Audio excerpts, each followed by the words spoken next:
على مدار التاريخ قدر الانسان يصنع اسلحه قويه بزاف، من البارود، المدافع، القنابل الذريه، ولكن حتى شي حاجه من هادو ما قدرت تجسد مفهوم الرعب في العالم بحال هاد السلاح. هذا السلاح اللي غنهضروا عليه هو الغواصات، رعب المحيطات. ممكن يكون في اي بلاصه وفي اي وقت بلا ما تحس بالوجود ديالو، وهاد الغواصه ببساطه يمكن ليها تبقى تحت الماء سنين واعوام. وفي هاد اللحظه اللي كنصوروا فيها الفيديو كاينين بزاف ديال الغواصات حول العالم، من الغواصات البسيطه اللي كتستخدم للدفاع والتجسس الى غواصات كتطلق صواريخ باليستيه بعيده المدى، الى غواصات نوويه مخيفه بحال الغواصات الامريكيه اللي منتشره في جميع انواع المحيطات واللي غنهضروا عليها في هذا الفيديو. ولكن كيفاش وصلنا لهذا التطور وكيفاش الانسان قدر يوصل لهذا النيفو ديال الاختراع؟ اليوم غنهضروا على الغواصات النوويه وكيفاش تم الاختراع ديالها وكيفاش كتخدم. يلا نبداو على بركه الله.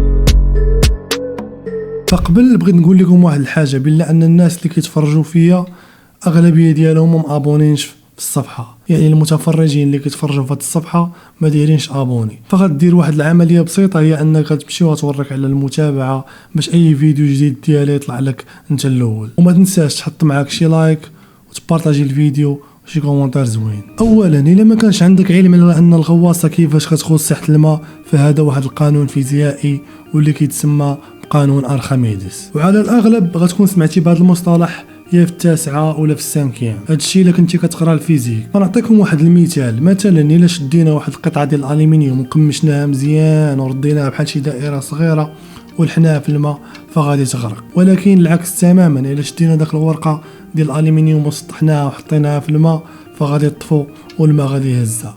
وهذا هو قانون أرخميدس، وتماما هذا هو المبدأ اللي خدامين به السفن والغواصات. في نهاية القرن 16 الإنسان كان عنده واحد الفضول أنه يشوف شنو كاين تحت أعماق البحار، وفكروا باش أنهم يخترعوا قارب شفاف كيغوص تحت الماء. ولكن هذه كانت مجرد فكرة على الورق وما طبقوهاش في الواقع. فحتى وصلنا لسنة 1620 في هولندا ظهر واحد العالم واخترع واحد الغواصة، وقالوا بالله هذه الغواصة هي أول غواصة في التاريخ. وكانت هذه الغواصة ناجحة تماما بحيث كانت كتغوص 4 متر تحت الماء. وفي نهاية القرن 18 وفي غرب الكوكب صنعوا الأمريكان غواصة مائية، ولكن كانت غواصة حربية وكانت كتبقى تحت الماء لمدة 30 دقيقة، بحيث كانوا كيمشيو بها وكيتبتوا القنابل في السفن البريطانية وكيفرقعوهم وكيهربوا. وخا هاد الفكرة كانت واعرة ولكن ما كانتش ناجحة 100%. الأسطول البريطاني في ذاك الوقت كان قوي بزاف وصعيب أن غواصات صغيرة تأثر فيه. من غواصة كيسوقها شخص واحد الغواصة كيسوقوها بزاف ديال الناس، لدرجة ولا المحرك كيخدم بالبنزين، ولدرجة تحولت القضية أن المحركات ولات كتخدم بالكهرباء. حتى وصلنا لسنة 1914 في بداية الحرب العالمية الأولى، وهنا غنشوفوا استخدام الغواصات كسلاح قوي وسلاح فعال. وهذا الشيء بكل صراحة كان بفضل الألمان، حيث هما كانوا الطب ديك الساعة في صناعة الغواصات. بسبب محركاتهم العبقرية صنعوا بزاف ديال الغواصات اللي مجهدة في داك الوقت، فخنقوا بهم بريطانيا، وكانت أي سفينة كتفوت هاد الحدود هادو كيتم استهدافها من طريق الألمان. وكانت واحد السفينة من بيناتهم كانت سفينة مسالمة ديال الركاب اللي سميتها لوستيانا، وتم استهدافها من طريق الغواصات الألمانية وماتوا تقريبا أكثر من 1000 شخص. وكان هذا هو السبب الرئيسي لدخول أمريكا في الحرب العالمية الأولى ضد الألمان، حيث في داك السفينة اللي استهدفوا كانوا راكبين 128 شخص من مواطنين أمريكا.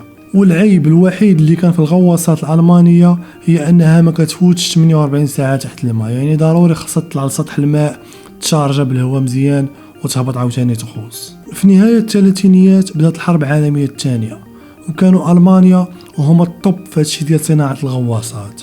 ولكن عند الغرب اكتشفوا شي حوايج بحال الرادار والسونار اللي خلاهم يكتشفوا الغواصات بعملية سهلة دغيا. حتى وصلوا قبل ما تسالي الحرب العالمية الثانية لانشطار الذرة ولا بما يسمى النووي أو القنبلة الذرية اللي صنعوا الأمريكان وجربوها في اليابان وقتلوا مئات الآلاف، وسالوا بها الحرب العالمية الثانية. حتى بان هاد خونا هذا اقترح على الجيش الامريكي علاش ما يديروش واحد المفاعلات نوويه في الغواصات. جاوبوه قالوا ليه بلا حنا راه ما خاصناش الطاقه في الغواصه، بل خاصنا الاكسجين باش نتنفسوا. فوق سطح الماء باش تجمع الهواء ديالها. وطلع مرة أخرى وقال لهم راه ساهلة، غندخلوا الطاقة النووية للغواصة وغنشطروا جزيئات الماء اللي هي الH2O، وغتولي عندنا الH الهيدروجين والO2 الأكسجين، وهنا غتولي عندنا الطاقة النووية والأكسجين والماء. وهذا الشيء اللي غيديروا الامريكان راه ماشي ساهل.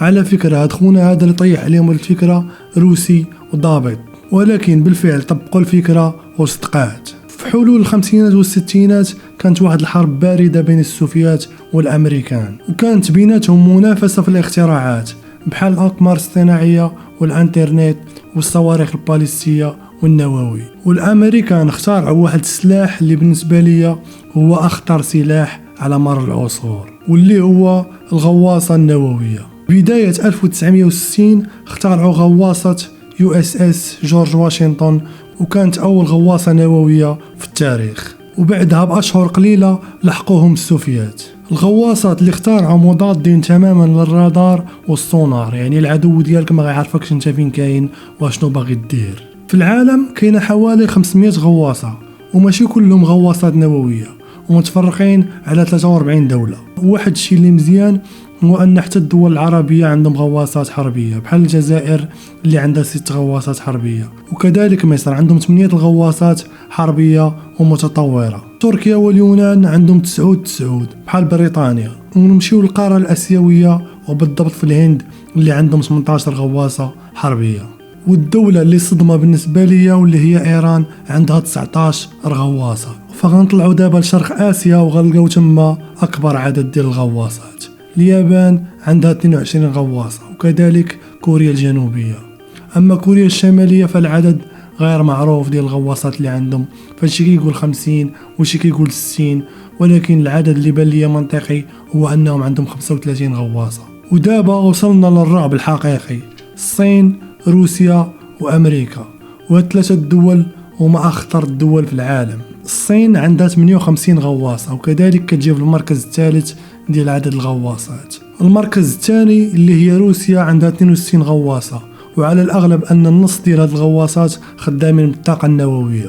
ودابا وصلنا للمركز الأول واللي على الأغلب هما الأمريكان، واللي عندهم 68 غواصة حربية، وكلهم خدامين بالطاقة النووية. فالدراري إلا عجبكم الفيديو ما تنساوش تخلي معكم ديك لايك وشي كومنتير، وتوركوا على زر الاشتراك، وتهلاو نتلاقاو في فيديو جديد.